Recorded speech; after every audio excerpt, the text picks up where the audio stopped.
салом алейкум дӯстони азиз. Пас аз ин бармеояд, ки он чизҳое, ки моро наҷот медиҳад, пешгирӣ мекунад моро аз ҳамун тамошо кардани суратҳои порнографияу филмҳои фасодию ҳаромию аз сарояндаҳои нимӯрёну нимлу чӣ ба ҷавонҳо духтарон, ҷавонписарон, ин чӣ моро наҷот медиҳад? Якумаш ки намоз хондан, дуюмаш рӯза гирифтан, рӯзаҳои душанбе, панҷшанбе, сеюмаш ки дуоҳои пеш аз ҳоҷатхона даромадану пас аз ҳоҷатхона баромадан, сеюмаш.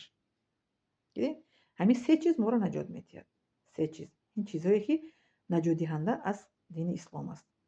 Намоз хондан якумаш, намозҳоро тарк накардан. Дар ҳадиси Пайғамбар саллаллоҳу алайҳи ва саллам фарқ байни мусалмону кофир ин намоз аст. Касе ки намоза намехонад, пас бидонед, ки ба чӣ корҳое даст намезанад. Хасте? гуфтам, ки дар ояти Қуръон омадааст, ки намоз инсонро аз фаҳшу мункар наҷот медиҳад. Намоза ба хотири Аллоҳ таоло бояд, ки мо ибодат кунем, бандагиро ба ҷо. Ин намоз рукни аз рукнҳои ислом аст. Як рукни ҳамин дини ислом намоз аст, сутуни ислом. Не ки рӯзи маҳшар ки ҷонгудоз бувад, аввали пурсиш аз намоз бувад. Пас макун дар намозҳо тақсир, то дар он рӯз бошад тавфир. Дар чор китоб омадагиаст ин мисолҳояшо, ки мо мегӯяд, ки рӯзи маҳшар, рӯзи қиёмат аввал саволе, ки моро Аллоҳ таоло мекунад, ин намоз аст, ки ту намозатро хонди ё нахонди. Якум чизе, ки моро наҷот медиҳад, якум чиз намоз аст. Аз ҳамаи корҳои фаҳш якум намоз, сутуни дин. Дуюм рӯза рамазона мегирем як сола як бор и рӯзаи душанбе, панҷшанбе. Худатон ҳамин вай кунед, график кунед, ки душанбе, панҷшанбе доим бояд, ки рӯза гирем. Хоҳ ҷавону, хоҳ миёнасола, хоҳ духтаракҳои ёши навраси чӣ мегӯянд қадрас. Сеюмаш дуоҳои ба ҳоҷатхона даромадан, аз ҳоҷатхона баромадан. Ҳамин се чиз шуморо наҷот медиҳад. Ин корҳоро шумо кунед, ку ба ягон духтуру ба ягон чиз шумо дучор намегардед. Инам аз худам мегӯям. Ман ҳамин дар ҳаёти худам ҳамина мекунам дуо.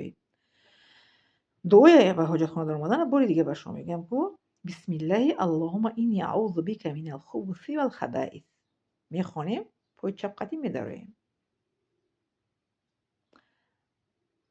ҳамом мекунем, сар мешӯем, чӣ коро мекунем?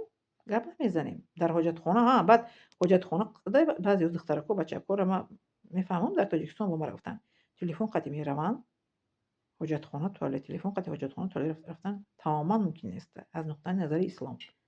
Телефон қадим ҳоҷатхона бояд, ки наравем. бале. Коре ки шиден, сартонро шӯтен, дар ҳоҷатхона мисол ҳоҷатонро баробар карден, пойро сиқ мебароену дарами пушта мегӯем ғуфранак, шукри худованде, ки моро аз ҷо бароварде. Дар даромадан мо паноҳ ҷустем аз Аллоҳ таоло, гуфтем, ки ба номи Аллоҳ таоло, бора худоё аз паноҳ меҷӯем аз ҷинҳои шайтонӣ мардона ва занона, ки дар даруни ҳамом ё туалет ягон кор нашавад. Пас ба даромадан мегӯем ғуфранак. Алки бинед, ҳозир исбот кардагианд, ки инсон вақте ки ҳоҷатхона ки пои чап қати медарояд, ку агар мабодо афтад, қафонагӣ меафтад. тасаввур мекунед, қафонагӣ меафтад, дар ҳоҷатхона меафтад. Агар ки вақти баромадан дар мисол ки агар ки афтад, пои рост қат мебарад, ку пеш меафтад, тарафи пеш меафтад, рӯ ба рӯ меафтад. Инро ҳозир исбот кардагианд олимон.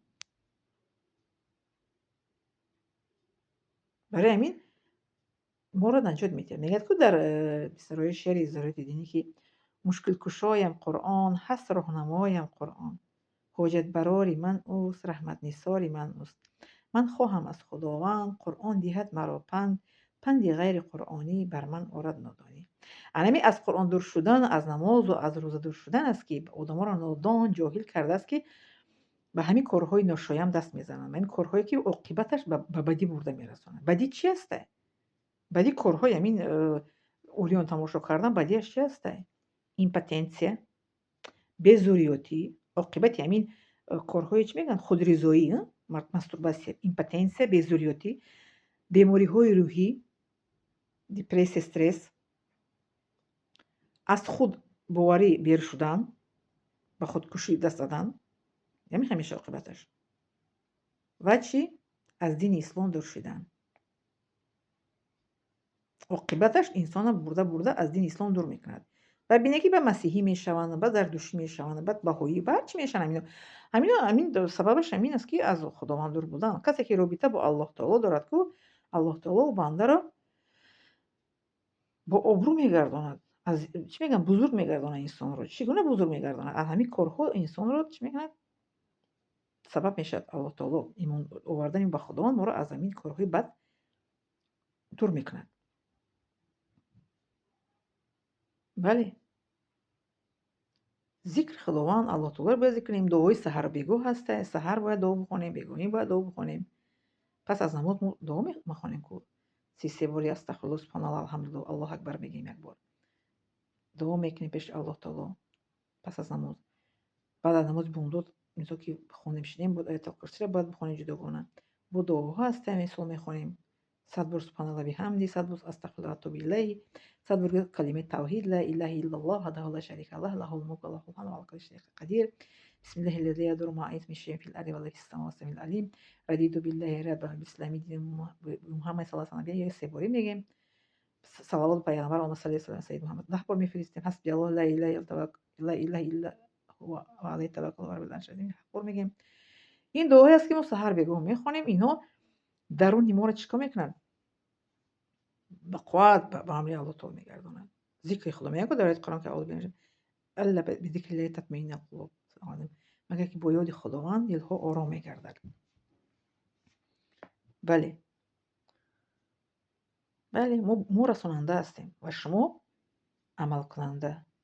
Мо ба шумо мерасонем ва шумо инро гиреду дар ҳаёти худ ҷорӣ кунед иншоаллоҳ. Суханҳои мо инсонҳое ки аз дини ислом бохабар мебошем ва аз маълумотҳои фоидаовар барои шумо тамошобинони азизу муҳтарам. Зинда саломат ва хонавод сарбаланд бошед. Подписаться, лайк ва поделиться фаромӯш накунед. Илтимос.